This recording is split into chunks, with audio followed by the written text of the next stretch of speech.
السلام عليكم ورحمة الله وبركاته. وعليكم السلام ورحمة الله وبركاته. الحمد لله رب العالمين والعاقبة للمتقين والصلاة والسلام على سيد الأنبياء والمرسلين وعلى آله وأصحابه أجمعين. أما بعد فقد قال الله تبارك وتعالى: أعوذ بالله من الشيطان الرجيم بسم الله الرحمن الرحيم وذروا ظاهر الإثم وباطنه صدق الله العلي العظيم. قال النبي صلى الله عليه وسلم: الحياء والإيمان قرناء جميعا إذا رفع أحدهما رفع الآخر. وقال الله وقال النبي صلى الله عليه وسلم: الإيمان عريان ولباسه الحياء، أو كما قال عليه الصلاة والسلام. جا زندگی مدینے سے دھوکے ہوا کے لا، جا زندگی مدینے سے دھوکے ہوا کے لا، شاید غرور حق سے خطا ہے منا کے لا. دنیا بہت ہی تنگ مسلمان ہو گئی، فاروق کے زمانے کے نقشے اٹھانے گا، گمراہ کر دیا ہے نظر کے فریب نے عثمان حیا کے لا. یورپ میں مارا مارا نہ پھر گدائے علم، دروازے علی سے یہ خیرات جا کے لا. باطل سے دب رہی ہے یہ امت رسول کی، منظر ذرا حسین سے مشتر بنا کے لا. کرنا ہے اپنے آپ کو آراستہ اگر کردار سب اولیاء کے اپنے سامنے لا. کرنا ہے اپنے آپ کو آراستہ اگر کردار اپنے اولیاء کے سامنے سب لا. یہ جنگ کفر حق ہے گر تجھ کو جیتنی، یہ جنگ کفر حق ہے گر تجھ کو جیتنی، اور نوجوان کو قاسم و طارق بتا کے لا. ماشاءاللہ یہ بڑی مبارک اور بڑی نورانی مجلس ہے. تو کرسیاں بھی شکایت کریں گی کہ ہم کو کہاں رکھ دیا گیا تھا، ہم کو استعمال کیوں نہیں کیا گیا. اس لیے کرسی خالی ہے تو اس کا صحیح استعمال ہونا چاہیے.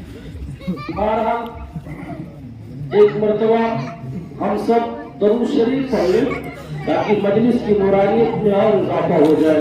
اللهم صل على محمد النبي الأمي وعلى آله وأصحابه وسلم تسلیما کثیرا کثیرا. اسٹیج پر جلوہ افروز حضرات ایک چھوٹی سے چھوٹی چیز بھی بناتے ہیں یا اس کو خریدتے ہیں تو اس کا کوئی نہ کوئی مقصد ہوتا ہے. بلا مقصد ہم کوئی کام نہیں کرتے. جو شخص بلا مقصد کام کرتا ہو اس کو دنیا مینٹل دیتی ہے، پاگل دیتی ہے. جو ہر گری چیز کو اٹھاتا رہے، ہر ایک سے الجھتا رہے، جو چاہے جو اس کے من میں آئے وہ کرتا رہے، ادھر ادھر کی سیر کرتا رہے، کبھی نکڑوں پر کبھی چوراہے پر پتھروں سے کھیلتا رہے، اس کے جسم کی حالت بھی سمجھتا ہے تو لوگ یہی کہتے ہیں کہ اس کا دماغ چل گیا ہے، یہ تو پاگل ہو گیا ہے. جب آدمی اپنے مقصد سے ہٹ جاتا ہے تو اس کو ہم پاگل کر دیتے ہیں، پاگل کہہ دیتے ہیں کہ پاگل ہو سکتا بھی ہے اگر وہ کسی کو تکلیف ہوتا نہیں ہے. منمانی زندگی گزارے یہ پیدا کرنے کا مقصد ہے، یا جو پیدا کرنے والا ہے وہ جس مقصد کو بتائے، جو کام کرنے کو بتائے وہ کرتا ہے. ہم ایک چھوٹا سا سامان کسی کمپنی کا خریدتے ہیں تو کمپنی اس میں ایک گائیڈ بک رکھتی ہے. ہم موبائل لیتے ہیں تو موبائل میں ہم یہ دیکھتے ہیں کہ موبائل میں چارجر ہے، ہیڈ فون ہے، کیا ہے کیا نہیں ہے، لیکن اس میں آپ نے دیکھا ہے ایک جھوڑا چھوڑ رہے ہیں، مجھے نہ یاد ہے. جو پہلے باقاعدہ کتاب یعنی وہ 50 صفحے کی ہوتی ہے. آپ نے یہ جو 10,000 روپے کا موبائل خریدا ہے، جس آپ اس کو اس طریقے سے اور اس رول پر چلائیے تو آپ کا 10,000 روپے وصول ہوگا اور 10,000 روپے آپ کے پاس دیر تک رہے گا. اور اس کے مطابق چلائیں گے تو کمپنی گارنٹی بھی لیتی ہے کہ ہاں اگر اس کے اندر کچھ کمی ہوگی، اگر کچھ خرابی ہوگی، ہم اس کی ریپیئرنگ کر کے دیں گے، ہم اس کو بدل کر کے دیں گے. کبھی گارنٹی لیتی ہے، کبھی وارنٹی لیتی ہے. ہم نے دیکھا کہ نہیں دیکھا ہے؟ کیوں؟ اس لیے کہ گارنٹی کب تک ہے؟ جب تک ہم اس گائیڈ بک کو استعمال کرتے ہیں.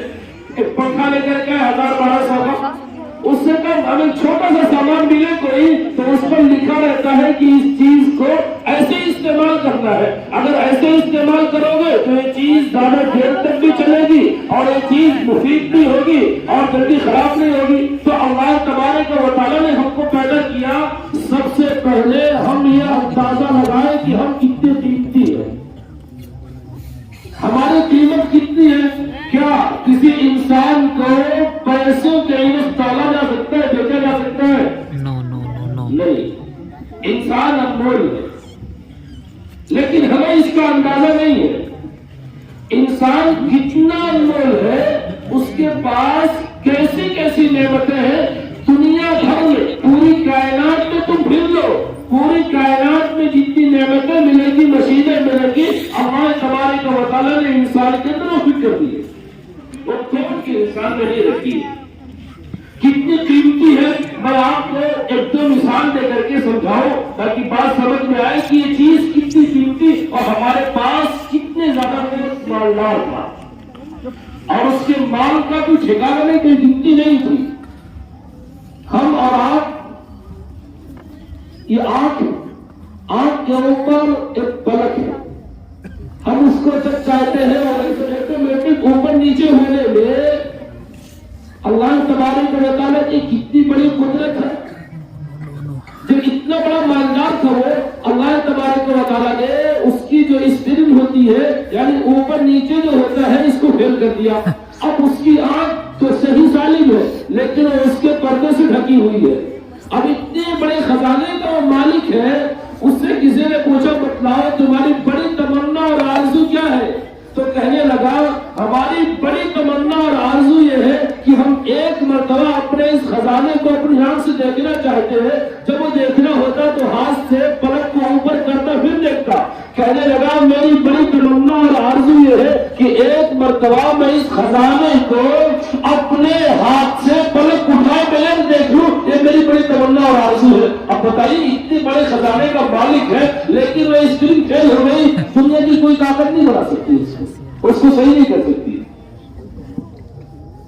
ہم جو پانی پیتے ہیں اللہ تبارک و تعالیٰ نے جو مشین اندر سے کی ہے گردے کے اندر، اس میں جو چھلنی لگا رکھی ہے جس سے وہ چھلتا ہے، اس میں ایک ایسی مشین لگائی ہے جو یہ سپلائی کرتی ہے، بتلاتی ہے کہ اس کو پیشاب بننا ہے، اس کو خون کی طرف جانا ہے، اس کو کھلا جگہ جانا ہے. آج ایک گردے کا ٹرانسفر کرنا ہو تو کئی لاکھ روپے لگ جاتے ہیں. تو جب ماہرین ڈاکٹر بیٹھے ہوئے تھے تو اس میں یہ سوال ایک عالم نے پوچھا، اچھا یہ بتاؤ اتنا زیادہ خرچہ ایک گردے کے ٹرانسفر پر ہوتا ہے، کیوں نہ کوئی ایسی مشین لگا دی جائے جو اس کا کام کرے. کہنے لگے مشین تو بنے گے لیکن مشین یہ اندازہ نہیں کر سکتی کہ اس کو کتنا پانی اس کے پیٹ میں رکھنا ہے، کتنا پیشاب کی طرف بھیجنا ہے، کتنا اس کو خون کی طرف بھیجنا ہے، جس میں کسی کی طرف بھیجنا ہے، یہ کسی کے پاس نہیں. اور اس کے اندر جو باریک گریلیں لگی ہوئی ہے، جالیاں لگی ہوئی ہے، اس جیسی جالی ہم نہیں بنا سکتے. اور اگر اس جیسی جالی بنائے تو کروڑوں خرچ ہوتے لیکن کوئی گارنٹی نہیں کہ ایسا کام کرے گی. کتنا اللہ تبارک و تعالیٰ نے ہم کو قیمتی بنایا اور کتنا اللہ تبارک و تعالیٰ نے ہم کو نعمتوں سے نوازا ہے. یہ ہمارے ہاتھ، اگر کسی کا ہاتھ اس طریقے سے ہوگا وہ ہاتھ موڑے گا، اس کی انگلیاں نہ موڑے. اب بتائیں کیا کسی چیز کو پکڑ سکتا ہے؟ وہ کھانے پینے کا محتاج ہو جائے گا، کسی سامان کو نہیں اٹھا سکتا، وہ اس سندر سے خارج نہیں ہو سکتا. کیا کرے گا؟ ایک بہت بڑے بادشاہ گزرے ہیں خلیفہ ہارون رشید. ایک مرتبہ بیٹھے ہوئے تھے، پیاس لگی. ان کے بغل میں ایک تھے بہلول خانہ. جب پیاس لگی تو پانی پینے لگے وہ اپنے پاس ایسے لوگوں کو رکھتے تھے جو اللہ کو پہچاننے والے ہو تاکہ ہماری خبر گیری کرتے رہے. جب پانی پینے چلنے لگے تو کہنے لگے ذرا رک جائیے, حضرت ایک بات کہنی ہے. کیا بات کہنی ہے؟ کہنے لگے کہ اگر آپ کو سخت پیاس لگی ہو اور کہیں پر پانی نہ مل رہا ہو اور ایک گلاس پانی ایک آدمی کو ہو اور اس کی بہت قیمت لگاتا ہو تو کہنے لگے اچھا بتاؤ اس پانی کو خریدنے کے لیے کتنی قیمت خرچ کر سکتے ہو؟ تو کہنے لگے اس کے لیے تو میں آدھی حکومت خرچ کر دوں گا. یعنی ایک گلاس پانی پانے کے لیے پوری آدھی حکومت خرچ کر دوں گا. اور حکومت کا عالم کیا تھا کہ جب بادل اٹھتا تھا تو نہیں برستا, تو چھت پر جاتے تو کہتے تو یہاں نہیں برستا ہے, تو چاہے جہاں برسے گا اس کا ٹیکس اسی بیت المال میں آئے گا. اتنی بڑی سلطنت اور حکومت کے مالک تھے خلیفہ ہارون رشید کا. اچھا آپ پی لیجیے.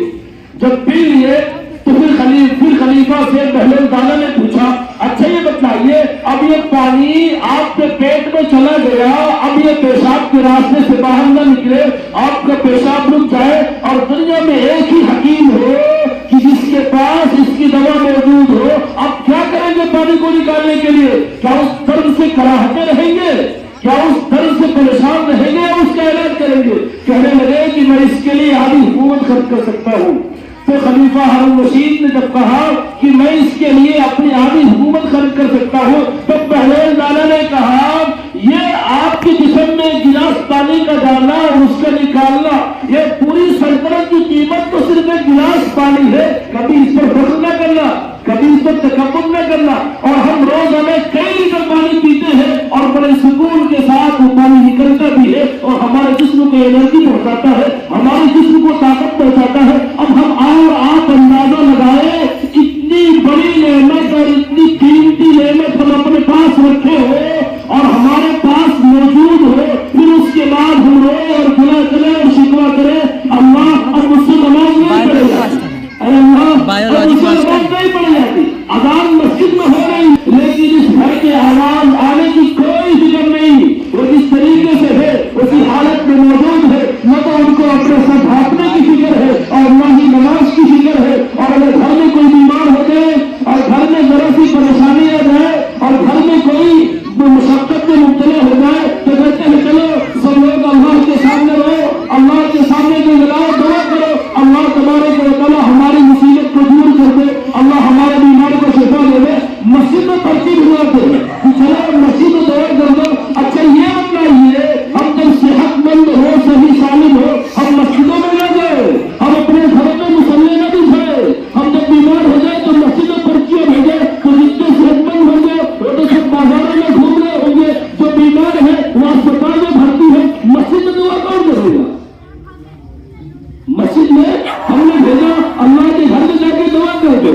اگر ہم نے متعین ایمان نہیں رکھا ہے مسجد میں کون ہوگا؟ کم سے کم یہ تو سوچنا چاہیے ہم جب صحت مند ہے, صحیح سالم ہے, ہم مسجد میں نہیں گئے. اب جب مسجد میں نہیں گئے جو بیمار ہے وہ اسپتال میں پڑا ہوا بیڈ پر کرا رہا ہے اور ہم کہتے ہیں اللہ کے گھر میں دعا کراؤ, اللہ ہماری دعا کو, اللہ نمازیوں کی دعا کو سنے گا, اللہ ٹھیک کر دے گا. جب تندرستی کے عالم میں نہیں پڑھیں گے اور تندرستی کے عالم میں اس طریقے سے گھومیں گے تو یہ دعا کون کرے گا؟